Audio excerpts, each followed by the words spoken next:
بسم اللہ الرحمن الرحیم۔ روحی بانو کرن کہانی زرد گلاب اور دروازہ کے کرداروں کے لیے جانی جاتی ہیں۔ وہ عظمیٰ گیلانی، طاہرہ نقوی اور خالدہ ریاست کے ساتھ 1970، 80 اور 90 کی دہائیوں میں پاکستان کی ٹیلی ویژن سکرین پر چھائی رہیں۔ وہ جذبات کی ملکہ کے نام سے جانی جاتی تھیں کیونکہ انہوں نے ڈراموں اور فلموں میں سوگوار، مایوسی اور ویرانی کے کردار ادا کیے۔ روحی بانو 10 اگست 1951 کو کراچی میں پیدا ہوئیں۔ وہ ہندوستان کے مشہور طبلہ بجانے والے اللہ رکھا کی بیٹی اور ہندوستانی موسیقی کے ماہر استاد ذاکر حسین کی سوتیلی بہن تھیں۔ روحی بانو نے اس وقت ٹیلی ویژن جوائن کیا جب وہ گورنمنٹ کالج لاہور سے سائیکالوجی میں ماسٹرز کر رہی تھیں۔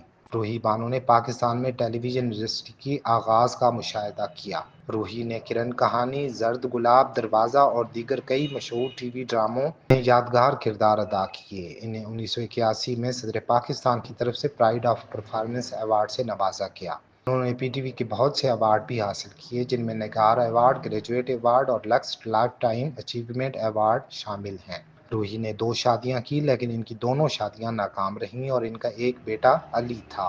ان کے 20 سالہ اکلوتے بیٹے کو نامعلوم قاتلوں نے قتل کر دیا۔ ان کی رہائش گاہ کے قریب قتل کیا گیا اور ان کی لاش کو ایک باڑ کے ساتھ پھینک دیا جہاں ایک راہگیر نے اسے دیکھا جب اس نے سیل فون کی رنگ ٹون سنی۔ اس واقعے کے بعد روحی بانو نے اپنے کیریئر کو خیر بات کہہ دیا تھا اور لاہور میں تنہائی کی زندگی گزارتی تھی۔ اپنی زندگی میں اس افسوسناک اور المناک واقعے سے کبھی مکمل طور پر صحت یاب نہیں ہو سکی۔ وہ اپنی ہنگامہ خیز زندگی اور اپنے اکلوتے بیٹے کے وحشیانہ قتل کے بعد اب کچھ سالوں سے شیزوفرینیا میں مبتلا تھیں۔ انہوں نے کچھ سال لاہور کے بحالی مرکز فاؤنٹین ہاؤس میں بھی گزارے۔